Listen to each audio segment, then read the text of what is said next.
Hello and welcome to this Fane Online event. My name's Sophie Haydock and I'm author of The Flames, and next year my second book, Madame Matisse, will be published.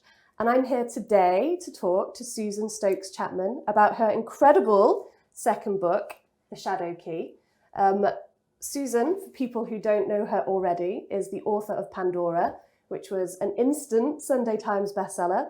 And I think the Times called it one of the best historical fiction books of 2022. Is that correct, Susan? I think they did, yes. Congratulations.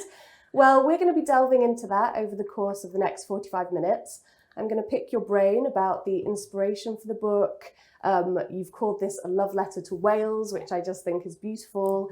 And for people watching at home, we're just going to really get to understand Susan's inspiration, your process, and what's next in store for you. But yeah, why don't you tell us, Susan, a little bit about yourself, how you've ended up in this position as an author, how kind of your writing life has transpired so far. Well, that's an answer that's going to take far more than 45 Yeah, minutes, okay. Let's be honest. Obviously, I'm Susan, author of Pandora. Pandora, the idea for that just kind of popped into my head in 2018 off the back of a rejection of the novel that I have since shelved. And that moved quite fast. And I was very lucky that it managed to get shortlisted for the Lucy Cavendish Fiction Prize. Mm-hmm. It was longlisted for the Bath Novel Award, and that helped get some attention from agents. And then within the space of a few months, I'd got my agent from Mushins Entertainment, that's Juliet. And very fast off the back of that, I got my publishing deal with Harville Secker. And that was just a very fast-moving experience, of which I'm very, very thankful for. But obviously it did set me up for a bit of anxiety about the Shadow Key. So the Shadow Key itself was an idea that I had since 2006, and as I'm sure you know, as an author, you kind of have these ideas that are a little bit of a slow burn in the back of your head, and you have to kind of choose the right moment really to bring it to life. But in terms of obviously where I am now, I am writing full time, which I'm really, really grateful for.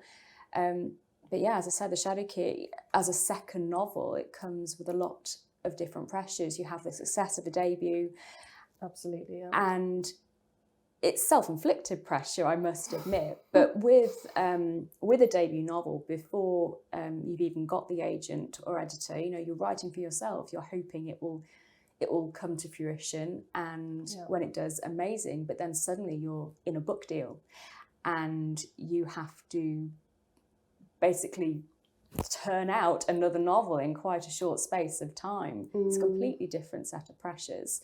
And I'm still reeling from that a little bit, but as you know, because we know each other already, you have seen me last year having a mini breakdown about this book because I genuinely didn't think I'd be able to do it. Well, that's why I'm so impressed. I mean, this is such a beautiful book. Look at the cover. I mean, it's considerable. It's a good length. It's a fantastic. It's a nice doorstop. It's already getting great reviews, and readers on Goodreads are loving it, and everybody else. So for people at home who haven't read this already, because obviously it's just about to come out, why don't you tell us what it's about? Because it's a fascinating story, and it's really quite dark and gothic. Thank you. But what's your kind of take? How do you sell it to people? Well, I find it a bit hard to sell this one because there's the potential for spoilers, and I really don't want to have to give those away. But you rightly said this is my love letter to Wales. It is the story of an Englishman named Henry Talbot who has been dismissed from his post at Guy's Hospital for reasons, is all I can say there. And the only job he can find is in a small Welsh village, as far into the deepest, darkest depths of Wales you can possibly get, where Welsh is the predominant language. And so he goes off to Wales, and he's finding the atmosphere very unwelcoming. And he's very, very confused about what he's doing there and how he's going to manage in a place that just doesn't seem to want to open their arms to him. And we should add very quickly that this is set in 1783. Yes, so, you know, it's got that lovely, you know, historical element which you're famous for. Yes. I mean, in 1783, Meirionydd, which was Gwynedd in times gone by, that really was as Welsh as you were going to get. You were miles from anywhere. Anywhere really, except these kind of small villages. So yeah, for Henry, this is a massive culture shock, having gone from London to a tiny village in Wales.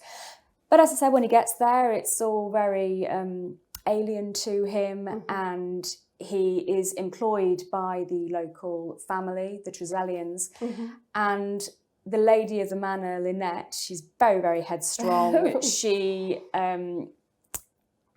She is the one that's taken it upon herself to take care of the village and the house because her mother is ill and there is no one else that she can rely on. So she ends up, you know, butting heads with Henry as well because she's very stuck in her own ways.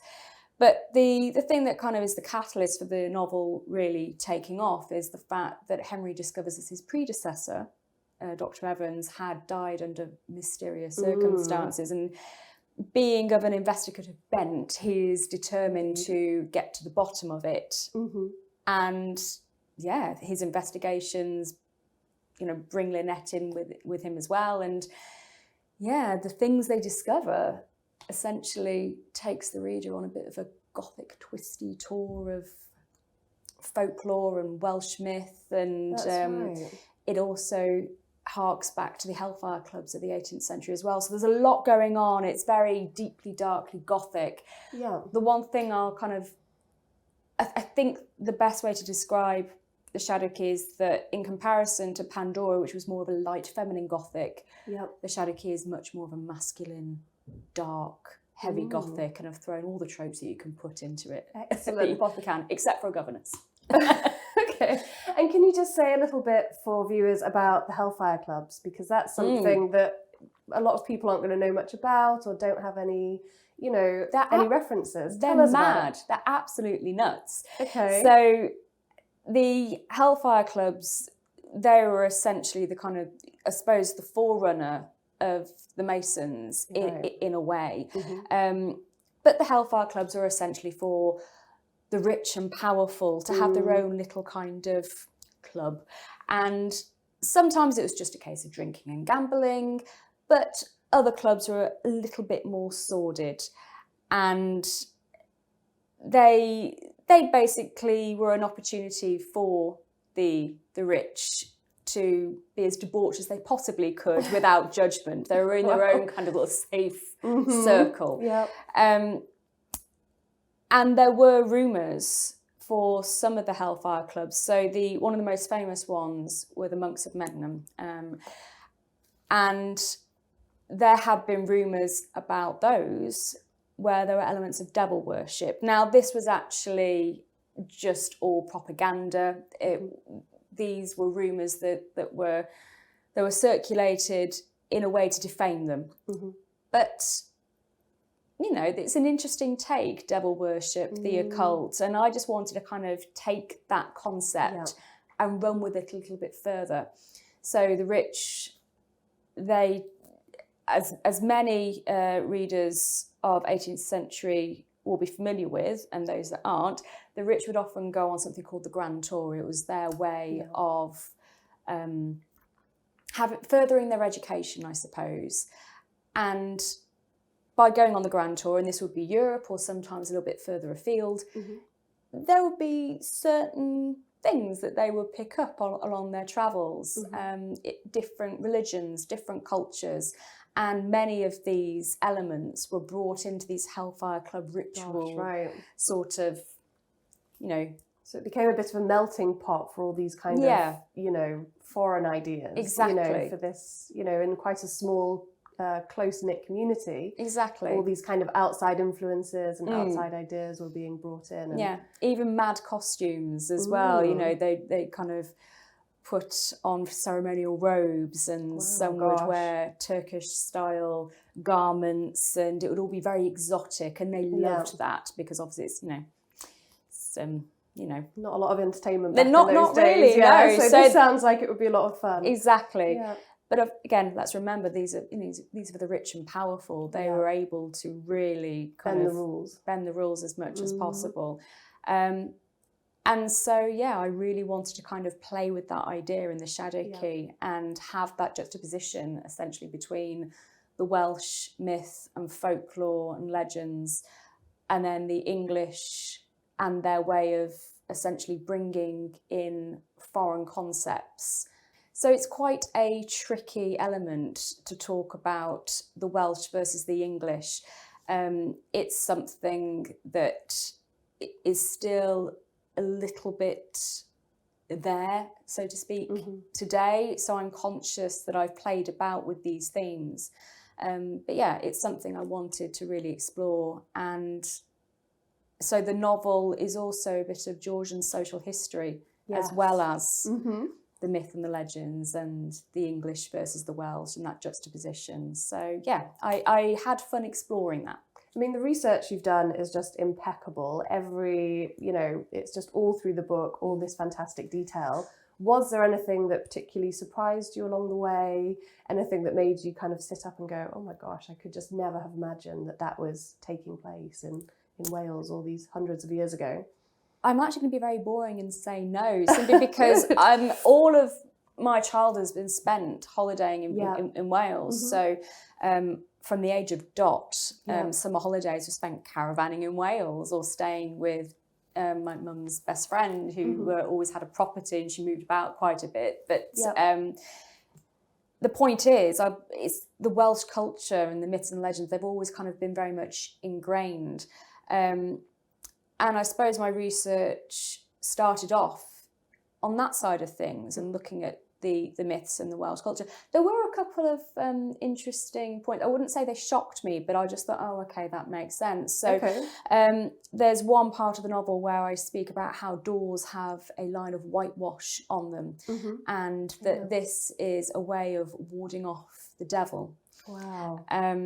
And there was also something called a sin eater, which I found incredibly fascinating, which unfortunately didn't You had to cut that, I had to cut that, and I was gutted about that because I was really kind of... So tell us about a sin eater, because it's not in the book. No, it isn't. So if you were to kind of do an online search, sin eaters, they seem to be prevalent across the whole country, but my original sources indicated that they did come from Wales originally in the marches. And a sin eater was essentially a person who was highly valuable to the community, but also shunned because the community feared this person. So usually what would happen is that somebody would pass away, and the way of helping them move on was to ensure that they went to heaven without any sin. So a sin eater would be called, and essentially what would happen, the body would be laid out in a very kind of ceremonial manner. So, it's kind of gorse and, kind of pieces of sacred foliage would be kind of put around them, a few candles as well. Nice, and a piece of bread and a cup of beer or ale or whatever they had to hand would be put on the deceased person's chest. Wow. And what would happen is that the sin eater would come in, he would perform a little ceremony, and he would essentially bless the body, and then he would eat the bread and drink the ale, and these two items were supposed to have absorbed the sins of the deceased, and by consuming the bread and the beer, the sin eater was consuming the sins, and he was taking those sins away. But of course, while that helped the deceased family, they then thought that this man or woman, there could have been a woman, were full of sin. Gosh, and so they were feared by exactly. Yeah, it was completely bizarre. And often as well, it wasn't just being shunned; they could be abused as well. There was an excellent resource that I have listed in the author's note a book called Welsh Gothic, and it describes how a sin-eater was pelted with mud and excrement and urinated on. And it was just, what are you doing? Yeah. This person has helped you. It was just completely bizarre. So this kind of is a mix between religion and superstition and, you know, folklore, I guess. All of this is coming out. I mean, it's just fascinating that these were the traditions. Yeah, and what's interesting as well is that witchcraft obviously was something that was very much feared in England, but Wales, it wasn't quite so bad, especially in North Wales, because these customs were thought of as normal. Everyday part of life. Exactly. Yeah. So a herbalist, and I have a herbalist in the novel, is Rowena.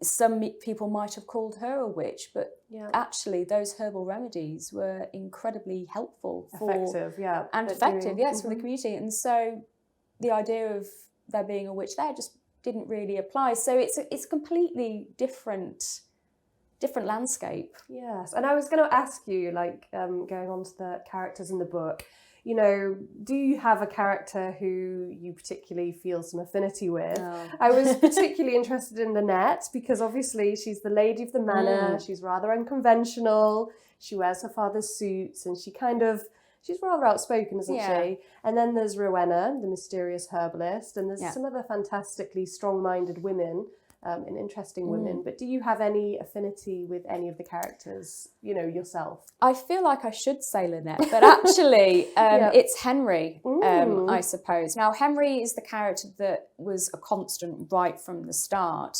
But you have to remember that Henry, he's an Englishman. He's coming into Wales as somebody who is essentially an outsider. And as I said earlier, you know, all of my childhood holidays were spent caravanning in Wales. Yeah. But I wouldn't have said I was Welsh in that sense. And a Welsh person wouldn't think of me as Welsh because I'm a Midlander, born and bred.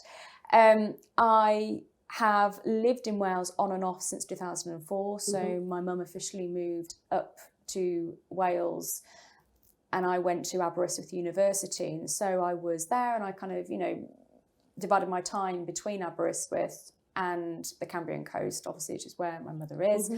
But I didn't officially move up until November 2021. Now, while I feel like I'm honorary Welsh, again, I'm clearly not. And there is that idea that you are a bit of an outsider. And I've tried to learn the language. It's a very beautiful language, but extremely difficult to wrap your head around. And unfortunately, I do not have a mind for languages, which I'm very sad about. For words, but perhaps. But maybe not languages. So I find, something that's very interesting is that there is still, as I said earlier, that kind of reserve between the Welsh and the English. And it's very obvious, obviously, that I don't speak Welsh. I don't have a Welsh accent. And nobody is ever rude or horrible. They're absolutely lovely in many, many ways. But there is that reserve until I maybe speak a little bit of Welsh. And I'm not fluent by any means, but I always try to greet in Welsh and I'll say goodbye in Welsh and diolch yn fawr. I'll make sure I do that effort. And then there's a slight shift. Yeah. And a warming. Yes, there is a warming. That's probably a really good way of putting it. And so I actually connect with Henry, I think, in that sense, where I feel that I'm somewhere on the edge, and yet I love that country so much and the people, and it's such a beautiful part of the world where I am. So it's the Snowdonia National Park. Wow. And I even put in the author's note, I looked across the sea, and the sunset was the best I'd seen, and I just when felt you just finished at home.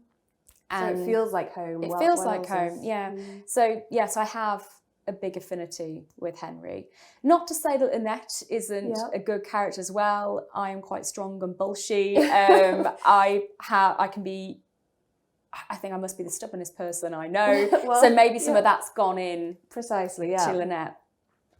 And did any of your characters, because sometimes when you're writing, the characters take on almost a life of their own and they might act in ways that completely surprise you as the author.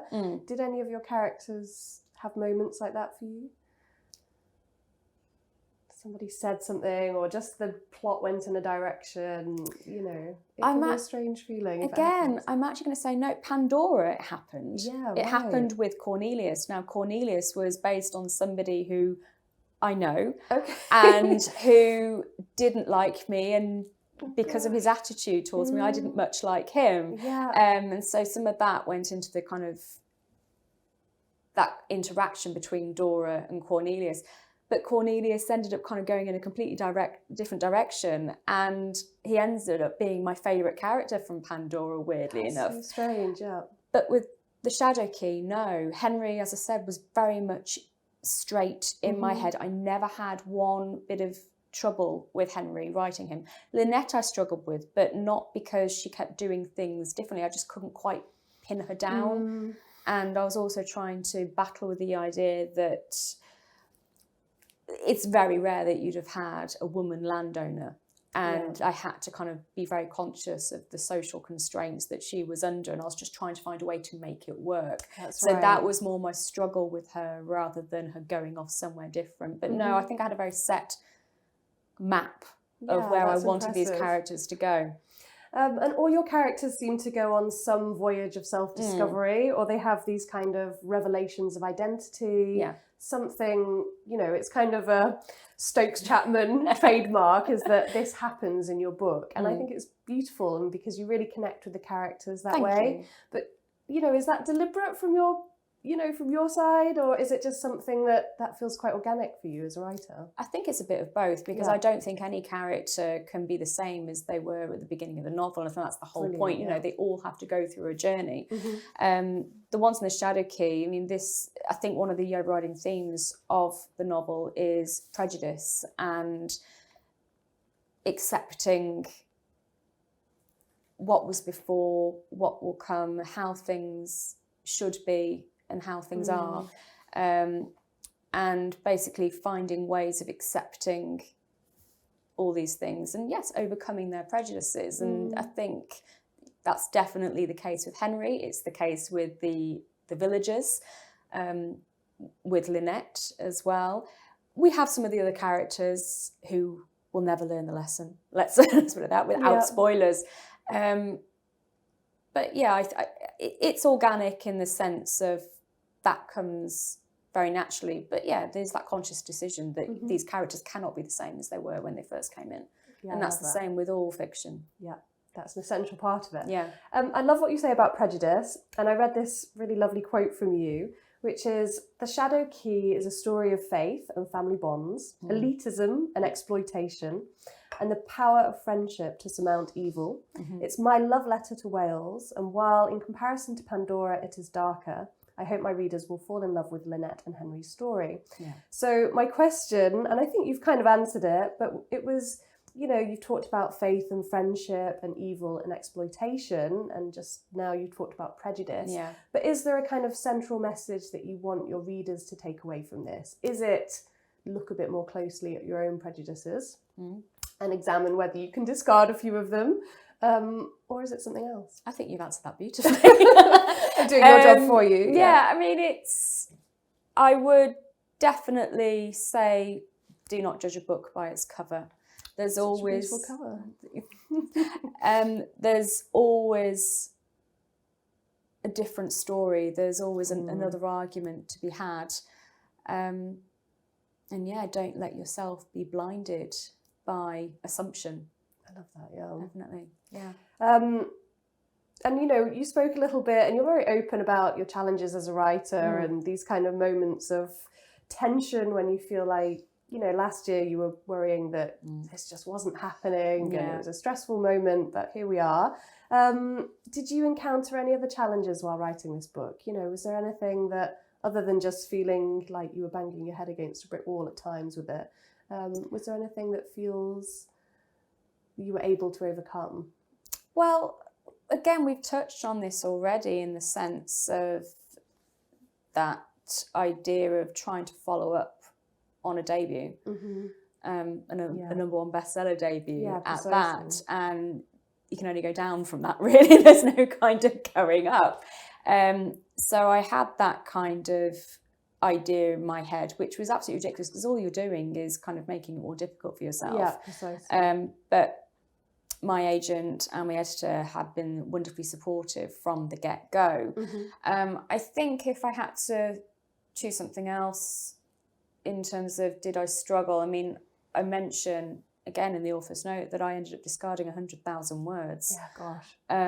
I really, even though I had the general kind of concept since 2006, and that came from the fact that when I'd come home from term time from Aberystwyth, and it was typically around kind of December time, so we'd often go on a Christmas Eve or a New Year's Day walk, and I do remember in particular this one walk where the mist had kind of come down along the barren hills, and there was obviously no foliage on the trees, so you have these the bones of the trees and all the bracken, and it was all very eerie. And around that time as well, there had been sightings of big black cats in the area. So it's there's something on social media is called Puma Watch. And it's a genuine thing. So large black panthers have been sighted around the Snowdonia National Park. And I had this idea in my head, oh, wouldn't that be cool if one kind of appeared from the mist? And obviously that has not appeared in the final version. So trying to kind of separate myself from an idea that I'd had years and years ago and relinquishing it finally. And I hung on to that until... That image. Well, I hung on to the whole idea of it, and it was in the book, and I really didn't want to let it go. And it took a lot of persuading on my agent and editor's part to say, look, get rid, because it was just too much. Again, without kind of doing too many spoilers, the Hellfire Club and the occult, as I said, is a massive theme in this. There's a darker side of that in comparison to the Welsh myth and the folklore. And it was decided it's a bit too much. We're stretching the realms of reality here if we include that as well. And it was a fair point, and I completely agree now. Yeah. But essentially some of my struggles were trying to say goodbye to original ideas that I'd hung on to since 2006. Yes, that's a long time. Yeah. It's tough. Yeah, so those 100,000 words, it was me trying to explore different ways to get the story going. And it's often said that authors don't always know what the story is until the first draft is done. I would definitely agree with that. And it wasn't until that first draft was done that I had to get rid of the Sinita and the Gwilchgi. So the Gwilchgi is essentially the Welsh form of the black shuck. And that was how I was going to kind of twist the Black Panther kind of element in there and see if just getting rid of things essentially that I'd really become attached to. That was a massive struggle for me. I can imagine.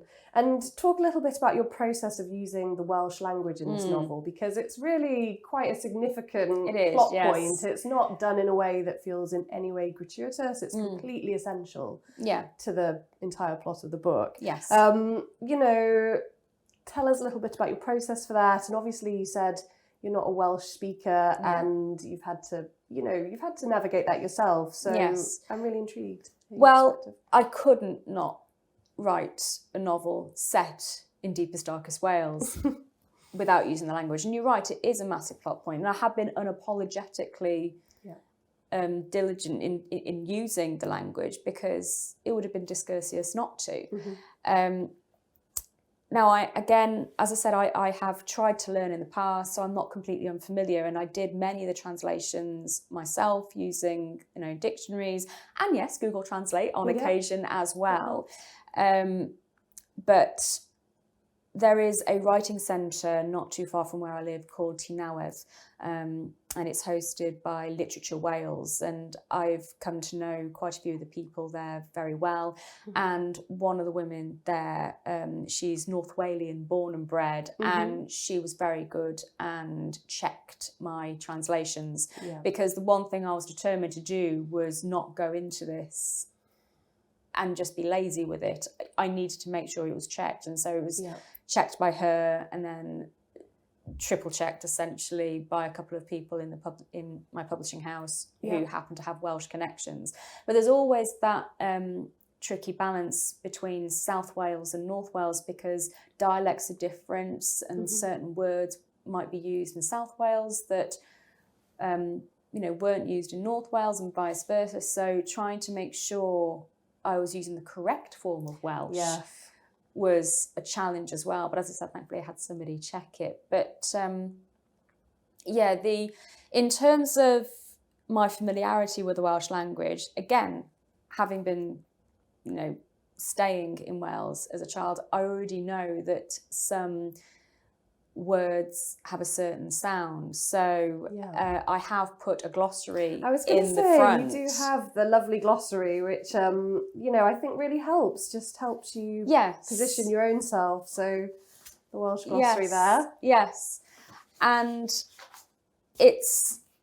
there are certain kind of key sounds that I think were necessary. Yeah, the double L. Yes. So exactly. So a C is a hard C that sounds like a K. Yeah. The F is F on its own is a V. The double F is a F. The double L is a F. And so I can look at a Welsh word and 9 times out of 10 I know exactly how to pronounce it. And living in a bit of a tourist area as well, it's hilarious hearing some English people come in and butcher it. And I think that's a theme as well. Yes, it's something I'm trying to say, this isn't just a language you can mess about with. You have to have some sensitivity. Yeah, you do. And it's something that I'm witnessing all the time, as I said, because it's, especially during the summer, you have people coming on the bus, so to speak, and say, I want to, can you take me to Donegallo? And what? And so as a passenger, I am laughing my head off or cringing. It depends how would you say it? How should you say it? It's actually Dolgellau. Okay, well, that was quite a difference. So, but there's various, variations of it. And I think it's such a shame that people are kind of coming on holiday to Wales and they're not making the effort to actually, they insist they're right as well. And it's just, no, listen to the locals. And I think that's something I want to kind of put in there as well. You should kind of have that respect and love of the Welsh language and the musicality of it, because it is language, gorgeous. Yeah. So I'm going to put you on the spot slightly. Oh, here we go. Can you say something to the viewers, people watching? Are you able to say something in Welsh that we can just get a taste of, even if it's just something short, my name is, and this is my beautiful book. Oh, dear. How do you even say, could you say the shadow key? I'm afraid I couldn't. See, this is absolutely awful. This is where I'm falling short. And I should have prepped for this. What I can say is that the shadow key, being my love letter to Wales, it's something I want readers to love and appreciate. And I would be very, very thankful. So if you do pick it up, diolch yn fawr. Beautiful. And I really, really do hope you enjoy it. I'm sure people will. I mean, it's just, it's a beautiful book, and I just think, people are going to delve into it. You have got quite a dedicated fan base already, so I'm sure you're going to have, people who just see your name and they kind of trust that it's going to be a certain kind of story. At the very least, that cover is going to draw you Honestly, in. it's so beautiful. The cover is designed by Meirionydd, and she's the one that designed the one for Pandora as well. And that was something I wanted to have a very distinct link to. So for people who have the hardback copy of Pandora, they'll see that the foiling is copper, and that was supposed to kind of represent the terracotta of the vase.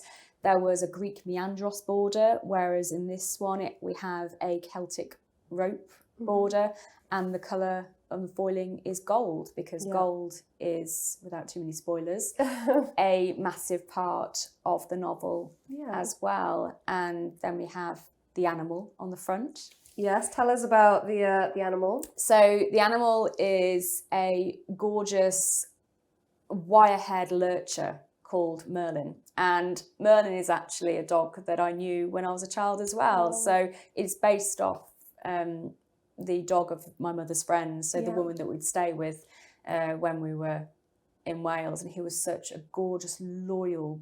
Oh, he was so big as well. He was just smush him. He was beautiful. And I always knew he was going to go in a book one day. Well, here he is, immortalised. Yeah, so he is Linette's pet and companion, and sometimes her only source of comfort. So, yeah. Are there any Welsh authors that I know you've got a lot of references for Welsh authors that gave you assistance with the research and books that you read, but any Welsh fiction authors that you particularly admire or that have kind of inspired you? Oh, gosh. That is a question, actually. Yeah, it's hard, isn't it? Because it is extremely hard.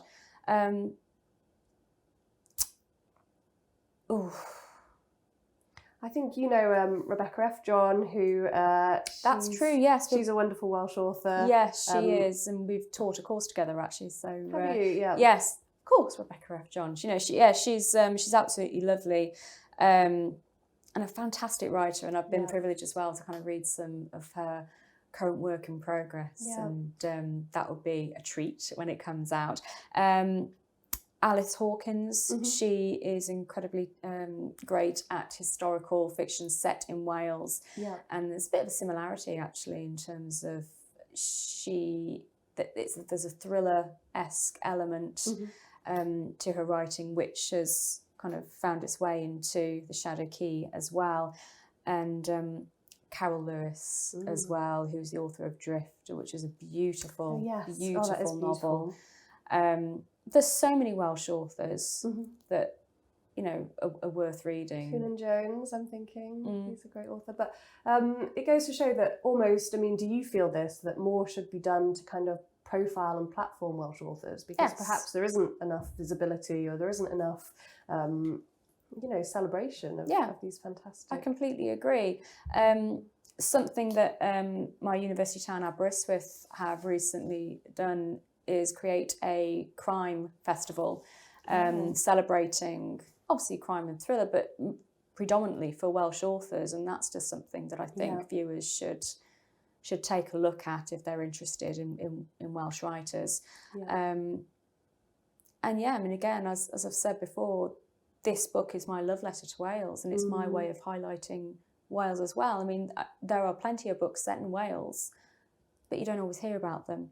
Precisely. And I'm really hoping that this one might kind of open people's eyes a little bit, and I really hope it can reach as many readers as possible and encourage people not only to read more Welsh authors, but Welsh books set in Wales, and visit Wales as well, because it is just so stunning. It really is. I'm very lucky to live where I do. I went during the pandemic, and it was one of those places that, you know, you think, oh, I'll go on holiday in Wales because everything was shut down, and it was the most stunning part of the world, and just I spent a lot of time in North Wales as a child, but then going to the south is completely different, and I was very grateful for the fact that, you know, you have the opportunity to, you know, visit everything in that part of the world, because sometimes it does get overlooked.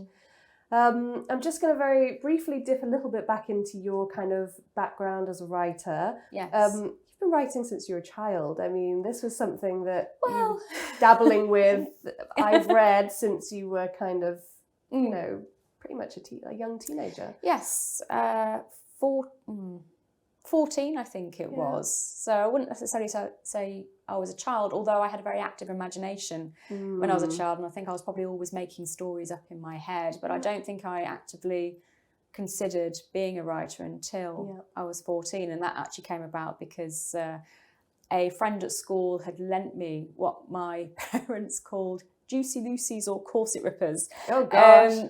But these were historical novels, and they were set in the 18th century. And the author, she was predominant in the 70s, and she's an American author named Shirley Busby. And she didn't just write corset rippers.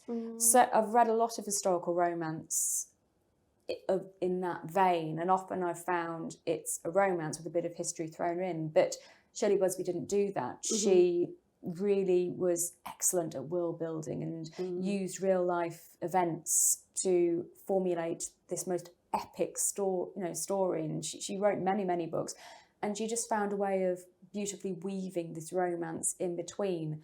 They just happened to be sexy. But it was that world building that really kind of took me in, and I thought, that's what I want to do. Yes. And yeah, so I suppose inappropriately I was reading these books at 14, but it is what inspired the writing. And it's when I knew I wanted to write historical fiction specifically. But even before that, I think just to kind of play about with style and form, I would actually delve a lot into fan fiction. Yes. Which wasn't historical Star Wars at all. I know. So on the completely flip side, it was Star Wars. So great. Harry Potter a little bit, but not so much. There was a Japanese anime called Plas Helyg, which had a lot of references to Chinese mythology, and I was completely enamoured by that. And so I would do, a lot of fan fiction. So all these early influences, you can see them kind of materialising and leading to books like Pandora and the Shadow Key. It's fascinating when you trace it back. Tell us about, do you have any rituals or habits? I mean, I'm fascinated in this because anything that helps a writer stay focused or productive, what's your kind of typical writing day like? What's a good writing day for you? Yeah, I mean, a typical writing day is a little bit tricky because my days do change constantly due to various commitments. But the one thing I will always do is have classical music on, very low in the background. If I have anything with words, I will stop and listen or sing along, which is obviously not in the least bit productive. So it's usually classical music. Often it's Bach, who's my favourite classical composer. I just find his music very calming and very centering. Sometimes I will listen to film soundtracks. So fantasy tends to work, Lord of the Rings, or maybe even Dune. It depends on my mood. And I will always have a scented candle on when I'm working as well. It just helps to it just helps centre me. And do you commit to a certain number of words every day, or do you have this, some writers say you have to write every day, even if it's just a couple of sentences, just so that you don't get into that mindset where it feels like a bit daunting? I don't write every single day. And again, that's partly because of commitments have prevented me in some form or another, but I would like to. And I don't necessarily have a set word count, but I'm always disappointed if I write less than 1,000 words a day. Wow.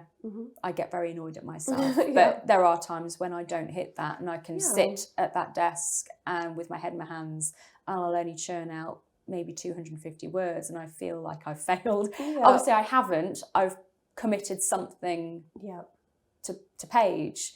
But there can be a good reason. You might be doing the research. Sometimes a few hours of research might translate into one sentence or one paragraph in a book, and you think this is not the time to. Productivity ratio is low, but also it's essential. So it isn't always about word count. And if I'm stuck, I will also find something historical to watch. Even if it's not always historically accurate, I find that the costumes or the general setting, it helps kind of refocus, or a spark of an idea might come that way. So are we talking Bridgerton? Are we talking Downton Abbey? What's your kind of tipple of choice? I will usually try to stick to something 18th century. The funny thing about Bridgerton is that for ages I resisted it off the basis that from the trailers I knew it was historically inaccurate. And I was like, I can't do this. I can't. It hurts. But then it was COVID, and this is when I was living back in the Midlands, and it was a snow day, and it was just all I couldn't do anything, and I didn't want to do work admin. So at the time I was working for Aberystwyth University. So I couldn't go anywhere. The admin I either didn't want to do or it was done. I can't quite remember. And I just thought, you know what, just put it on. You know it's not going to be right. And I ended up loving it. And I can't wait for the third season. I'm completely obsessed. But I wouldn't necessarily say anything's a ritual. I won't necessarily have a set day kind of plan. But the classical music in the background, the candle. I can imagine you going for a walk if everything gets... I do often do that. If something is truly stuck, then I'll either go for a walk if the weather's decent, or I'll go for a drive. And it's not like where I live, I'm short of of inspiration. Views, yeah. Exactly. And you're a full-time writer at the moment. At the moment, that's yes. definitely something that, is quite a big shift from when you're writing It your is. debut, because, you're writing as a debut. You don't know that anybody will ever read that, and that's quite freeing. Yes. You're hoping you'll get published, but writing your second book, Juliet, your agent's going to read it, your editor's going to read it, all these people, are going to read this book, and it changes your relationship, I think. It does. What you're putting on the page. And I actually think I'm less productive at the moment for writing full time, because at least with Pandora and the novel before it that I've since shelved, I was working full time and I had to chip away at a time to be able to write something. So let's say in the first job that I was in, and it wasn't Monday to Friday 9 to 5, it was there were awful hours sometimes. Yeah. So let's say I was at the office at 7 and I wouldn't get back home till 8, and yet I would give myself maybe half an hour to get myself a cup of tea and just some sort of quick unhealthy dinner, and then I would go and write. And there was one time where I didn't actually stop until 3 a.m. because that was and I had to be back at the office at 8. And that was my window, and so I was far more productive. That pressure almost creates it did. Quite an interesting... Yeah. So now that I'm writing full time, and as I said, I do have other commitments now, it does make it trickier. So I'm still navigating that. I think for every single book, it's going to be slightly different. Yeah. And on that note, I was so excited to read that you've had 3 books snapped up, which is just so inspiring. It's great to see you kind of storming ahead. One of which is a collection of short stories. Yes. That's called The 12 Days of Christmas, and that's scheduled for next autumn. Yes. And then we have The Constellations for 2026 and The Moth Farm for 2028. Yes. I mean, tell us, please, a little bit about any of those projects. Gosh. I mean, it's incredible that you've got them all mapped out. I mean, already. It is, but I'm also questioning my logic here. I was like, why did I do this? If I struggle with one book, how am I going to do 3? And so I'm working on the short stories and the constellations at the same time. So The Constellations is another Gothic novel, and it's set in 1765's Prague, and it revolves around the astrological clock, horloge. Anybody who's familiar with it will understand why. If you're not familiar with it, please Google it, because it's the most gorgeous clock and one of the few of its kind. And the novel is going to be very much around astronomy and astrology and faith and rising up from the ashes of ruined past experiences. And I haven't fully mapped it out yet, but it's not going to be as dark as The Shadow Key. I think it's going to be slightly more fresh. And I am having fun researching it, although it's quite daunting as well, because there's a lot of extra knowledge I have to kind of sort out in my head. But The 12 Days of Christmas is not Gothic at all. I really leaned into the Regency element. So The 12 Days of Christmas is very interesting. It's actually a carol that was written originally in the 1780s, which I didn't realise until a couple of years ago. And I thought, it's Georgian. What can I do with this? And it was just a cute idea that 12 short stories, each of them revolving around one of the, the gifts. Some, it's a very obvious nod to the gifts. Some are more subtle because there's only so many birds you can put in short stories. But it's essentially my nod to Jane Austen and Georgette Heyer. So it's light, it's more of a kind of festive, kind of cosy, warm collection of stories that I hope will be a nice little kind of stocking filler. And The Moth Farm? And The Moth Farm. Futuristic set, I mean... It's all Georgian. Georgian. The Moth Farm, I can't give you too much information about that, because I think if I start investing too much time in my head for a future project, I'm going to get completely waylaid. But what I can say, it's set in my home city of Lichfield and the environs, because like Wales, that area of the world is very much somewhere that means a lot to me. But it's going to have elements of the Lunar Men, Erasmus Darwin and Dr. Johnson, and the lead will be a female entomologist. So I love your themes. You always, Absolutely. No, I'm going to love whatever you publish next. Thank you. And yeah, I mean, I guess, you know, we're definitely wrapping up now, but my kind of final question is, where do you see yourself, you know, in the next decade? What are your kind of big dreams as a writer? I mean, obviously it's hard to... Of course. But, you know, I can just, what's the kind of, you know, is it about being a writer every day, having that kind of lifestyle, or is it achieving, you know, publishing certain things, or I don't know. I would love to be able to still be writing full time in a few years' time, but I'm also very realistic. So the ideal scenario would be write full time, but I also would be very happy teaching creative writing as well, so I can subsidise the writing with that. A big dream would be to have one of my novels adapted for TV or film. I think that's every writer's dream, and I think this one would lend itself beautifully to that. And yeah, I mean, I think as well, just finding a way to get a really lovely balance and just find a way to be happy and not stressing about it, which is easier said than done. It's being content with what comes, and I just hope I get sustained sales and I can make readers happy as well with the books that I bring to them. I'm sure that will continue to be the case. And any final words to the viewers out here, anybody who's kind of, you know, questioning whether to go out and pick up a copy of this fantastic book, you know? Well, again, if you're anything like me and a book magpie, I think it would be very difficult to resist just how gorgeous it looks.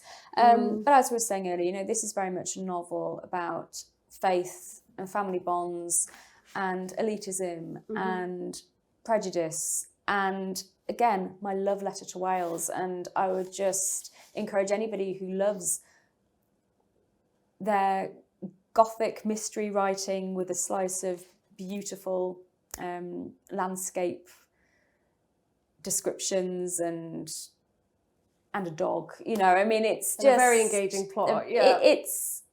I would just be absolutely thrilled if you were to find it in yourself to buy a copy of The Shadow Key.